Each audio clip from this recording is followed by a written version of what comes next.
Coming up on UCF Nightly News, the Board of Trustees made an important decision for Puerto Rican transfer students. Find out how this will affect their future at UCF. Plus, a look at how one of those students is adjusting to a new school and a new home. And see why some people are mourning the death of their dreams. In sports, find out which UCF athletics team placed second in nationals and first in worlds this past weekend. Nightly News starts now.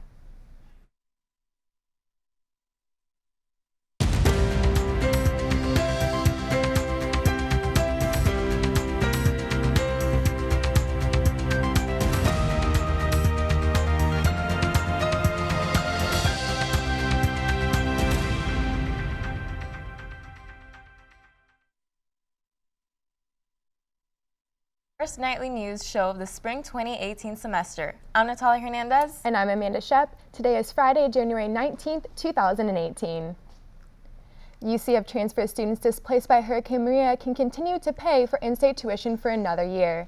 The UCF Board of Trustees approved the rate Thursday. Students from the Puerto Rican Student Association voiced their support. PRSA President Jose Rivera says he thinks the extension will help the new students succeed at UCF. I would like to emphasize on the support everyone, from the administration to the Board of Trustees to everyone even outside the community. It's been amazing, supporting the students and supporting these efforts.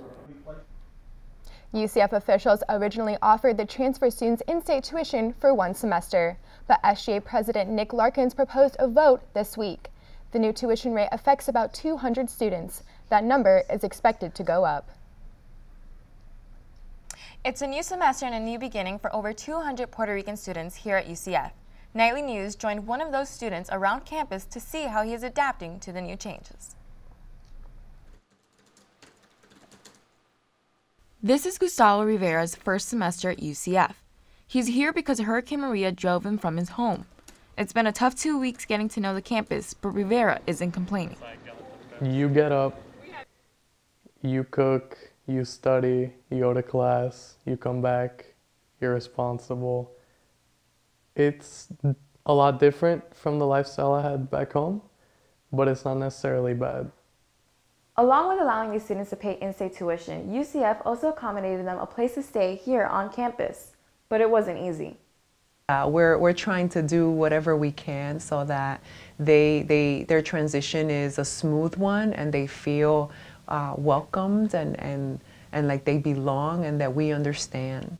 Cynthia Muniz is the Assistant Director at the Office of Diversity and Inclusion. She says UCF is helping these students in many different ways. We continue to reach out to one another and making sure that students have access and are aware of the resources that are on campus. Rivera is grateful for the help. He missed a whole semester of school after the storm. He says he's making up for lost time now and doesn't plan stopping anytime soon. And I've been looking forward to progress in getting my career up and running, and UCF provided that for me.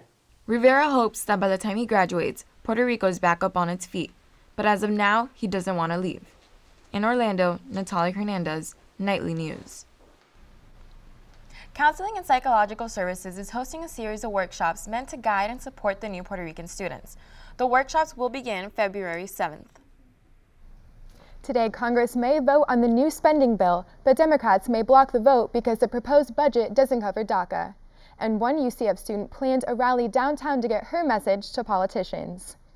This time with a funeral for the dreams of the DACA recipients who are living with uncertainty. Dreamers and allies rallied in downtown Orlando outside of Bill Nelson and Stephanie Murphy's office. One DACA recipient shares why she feels it is important to make her voice heard. You're terrified, but you feel like it's something you should do. If you feel like it's something you can do something about, you just do it. During the rally, people shared their stories. Speakers discussing their friends kicked out of the country and life in the United States.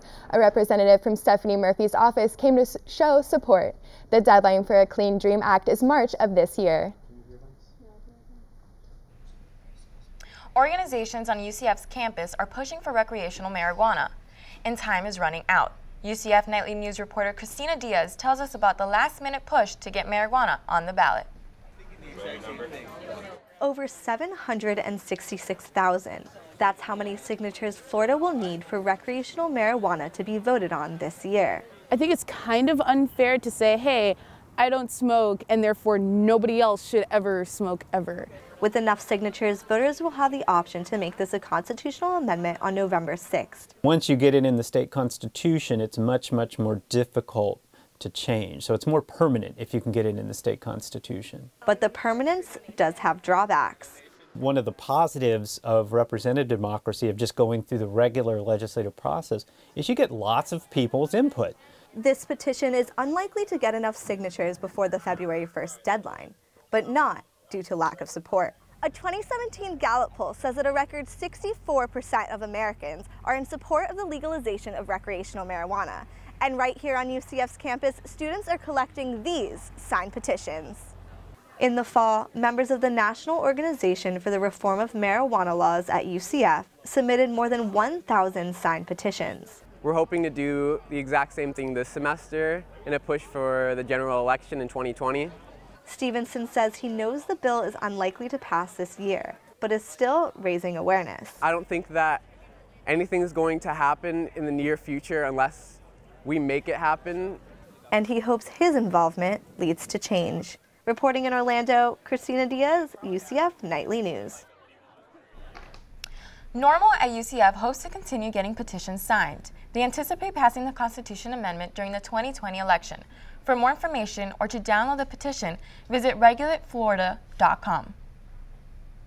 Construction is underway for the UCF Downtown Campus Housing Project. After securing financing, construction for the $105 million Creative Village student housing project is moving full steam ahead. The 15-story tower will include 600 beds for students, along with 105,000 square feet of educational space, a parking garage, shops, and restaurants. Anthony Poutron, one of the workers on the project, says he's helped build his fair share of student housing, but this one is unique. Here it's going to be very detailed.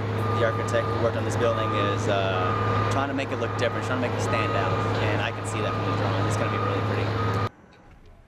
The building will also be home to Valencia College's Walt Disney World School of Hospitality and Culinary Arts. This is the beginning of a major component of the campus for the future 7,700 students expected to attend the downtown campus in the fall of 2019. UCF researchers are on the cutting edge of 3D printing. The U.S. Army and the U.S. Office of Naval Research awarded $5 million to UCF to push the limits on additive manufacturing. The grant also calls for innovations with printing materials not used before. Young-Ho Sun, Associate Director of the Materials Characterization Facility, explains the need for this research. Look at specific types of metallic alloys, which currently cannot be printed, but the Department of Defense would love to have these things to be printed. Sun and his team have the next 5 years to meet the Department of Defense expectations. To reach these goals and become more familiar with their tools, the team began printing different objects and mascots. One mascot might look familiar to UCF students, faculty, and staff. Wellness and Health Promotion Services organizes a Fresh You mobile kitchen demo multiple times a semester. To kick off the year, they are now using biodegradable cups and utensils. Their goal is to give students the chance to incorporate healthier ways to eat and reduce food waste. The dish demonstrated yesterday was veggie orzo soup. Students were also able to pick out fresh salad ingredients to take home while the soup was being cooked. Wellness and Health Promotion Services Assistant Director explains how the idea sparked. We're on, which block are we?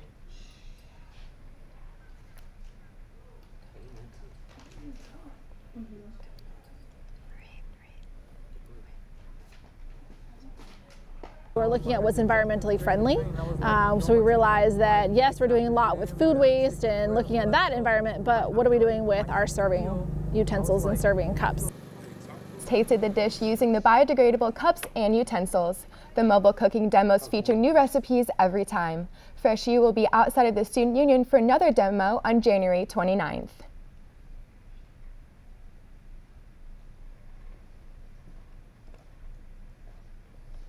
It's been pretty chilly in Central Florida lately. Can we expect any warmer weather this weekend, Maya? I'm ready for some heat myself, Natalia. We will have to endure a little more cold weather, but can expect some warmer days as the weekend progresses. While this morning we were experiencing a freeze warning, the day is slowly warming up. As you can see behind me, the current temperature is 58 degrees with northeast winds at 5 miles per hour.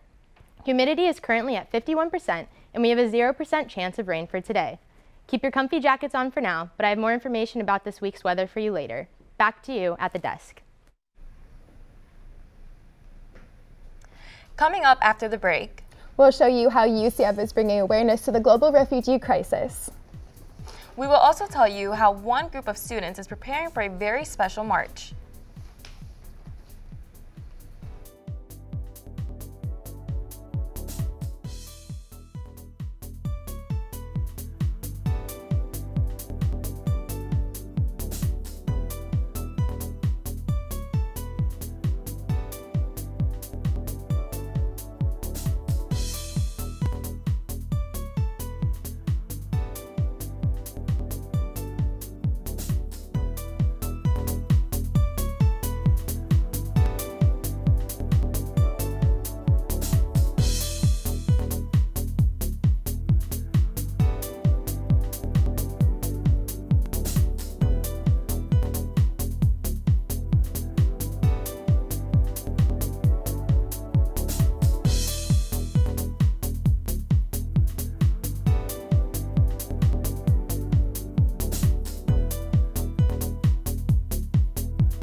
Last night, UCF held an art gallery reception that focuses on the global refugee crisis. The UN Refuge Agency states that over 65 million people are forcibly displaced worldwide. Reporter Beth Brewster paints a picture of what is going to be done to help these refugees. This month, the UCF Art Gallery features artwork that highlights the global refugee crisis. The art exhibition is inspired by Danao Mengistu's book, The Beautiful Things That Heaven Bears. The gallery director, Shannon Lindsay, says seeing refugees escape to Florida during Hurricane Maria shows how close to home the crisis is. You know, many people have very real struggles of being a refugee or immigration, but these are all things that us as humans can relate to, and hopefully by coming to the show and listening to the author talk and reading the book that we can develop a deeper sense of empathy for one another. The UN Refugee Agency states that of the 65 million refugees worldwide, over half are under the age of 18. Pam Cooper traveled from New Jersey to show her work at the gallery. She says she wants her work to represent how many kids leave their homes because of gang activity. No parents as young as 8 years old coming by themselves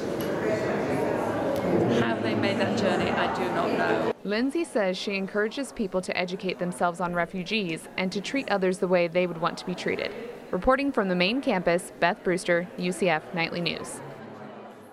Guestu's book is inspiring several events on campus that discuss the refugee crisis. Some of these events include a play, book clubs, lectures, and artist talks. Students can visit the art gallery through February 2nd. UCF students prepare for the Power to the Polls Women's March. In order to get ready for the rally, students and staff have posters ready for the event. The rally aims to register more women to vote and to elect more women into public office. The sign-making event allowed students to network with each other and learn more about the march. While creating posters, students discussed transportation options and what to expect at the march. Students showed off their posters to each other, displaying student support for women in the cause, such as "We will not go quietly into the night." The march will be held this Sunday at 10 a.m. at Lake Eola Park. Coming up after the break, Maya will tell us what we can expect for this weekend's forecast. Plus, see how the UCF football team was honored for the undefeated season.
You know, Amanda, I've really been enjoying this cold weather.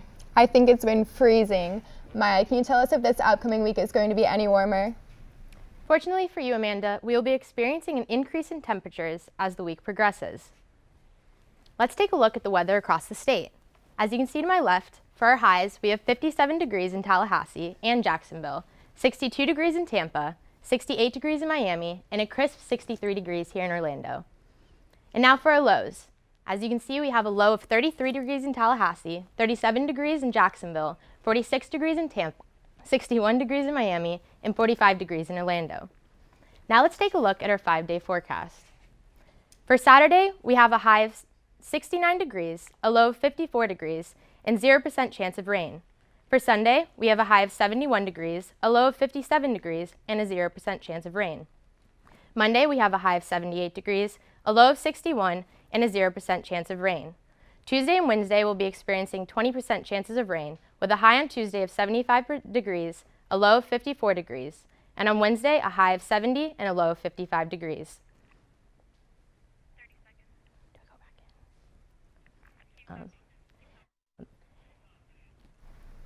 Thanks, Maya. Coming up after the break. UCF's men's basketball looks to extend its win streak against USF. We'll tell you how history could be made for UCF football when the Jacksonville Jaguars take on the New England Patriots Sunday. Plus, find out where UCF cheerleading finished in the UCA Nationals. Jimmy Calhoun has the full story and the full sports report when we come back.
The UCF cheer team is celebrating their finish at the UCA Nationals.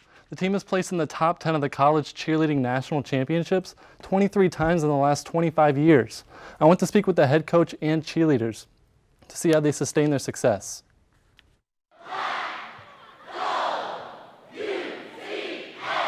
Head coach Linda Gooch started coaching the UCF cheer team in 1994. Under her leadership, the Knights have finished in the top 10 in 23 of the past 25 years.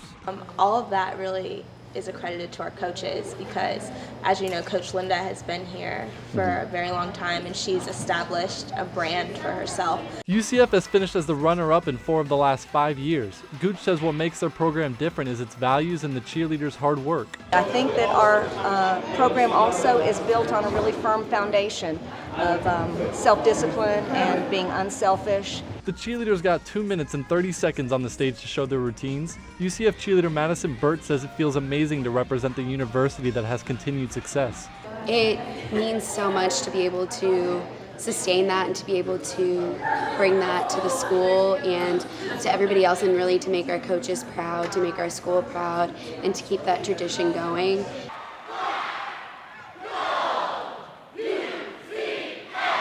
The Knights placed first in their division at the World Cup Championship earlier in the weekend. That makes them the nation's champion of the entire World Cup competition.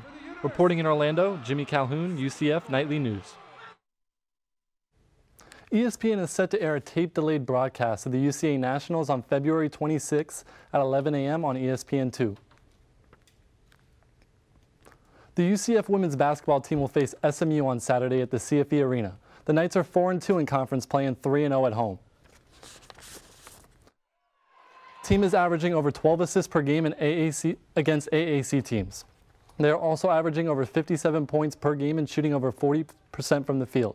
Head coach Katie Abrahamson Henderson says the team will look to repeat some of the things that were successful in their last meeting.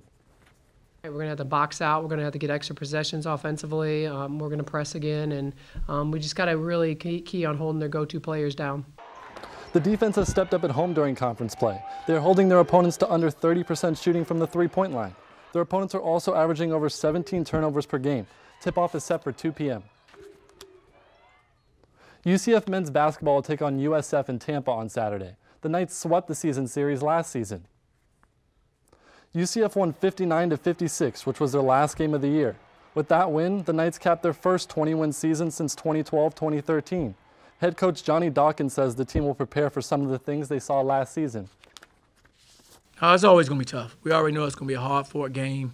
It was last year there. I mean, unbelievable. The atmosphere was great there last year, and we have to prepare that way. During the game, 2 UCF records were broken. Matt Williams broke the single-season and career record for three-pointers made at UCF. Taco Fall set a single-season record for blocks with his 75th. Tip-off on Saturday is at 6 p.m. There's been a parade at Disney. There's been a block party in downtown Orlando. Fans were also able to celebrate the football team's success while cheering on the UCF men's basketball team. The national champions hoopla event took place at Tuesday night's game against Cincinnati. The football team stood at midcourt while receiving a standing ovation at CFE Arena. Offensive lineman Wyatt Miller assured the crowd the team would try and bring back more trophies to UCF. Other players gave thanks to Knight Nation for their support throughout the season. Former UCF quarterback Blake Bortles has a chance to make history for the university on Sunday. The Jacksonville Jaguars take on the New England Patriots this weekend. Jaguars quarterback Blake Bortles can become the first former UCF quarterback to start in the Super Bowl. He would be the only former UCF quarterback to be on a Super Bowl team's roster. Another former Knight that would represent the university is Jaguars cornerback A.J. Boye. Bortles and Boye would be the 14th and 15th former Knight to be on a Super Bowl team's roster. The game will kick off at 3:05 p.m. in New England. The UCF women's tennis team opens the 2018 season with a pair of matches at the USTA National Campus. The Knights will take on number 15 South Carolina tonight at 5 p.m. They will face North Texas on Sunday at 11 p.m. Head coach Brian Koniecko enters his second season with a mix of veteran experience and young talent. UCF opens their second season playing at the USTA National Campus with 5 straight matches at home. That's all the time we have for sports. Back to you, Natalia and Amanda. Thank you, Jimmy. I'm really excited to watch the tennis team kick off their season at home. They're playing 5 straight games at home, which is awesome. You know, Amanda, I actually love playing tennis. I used to play when I was a little girl. So, what are your plans for this weekend? Other than watching tennis, I'm going to check out and see if there's any basketball games this weekend, and men's and women's. That's our time for right now. Thanks for joining us. Remember, you can always keep up with us during the week on our website, nightlynews.ucf.edu. And if you've got a story idea you want us to know about, send it our way. You can email us at nightlynews@ucf.edu. Thanks for watching and have a great day.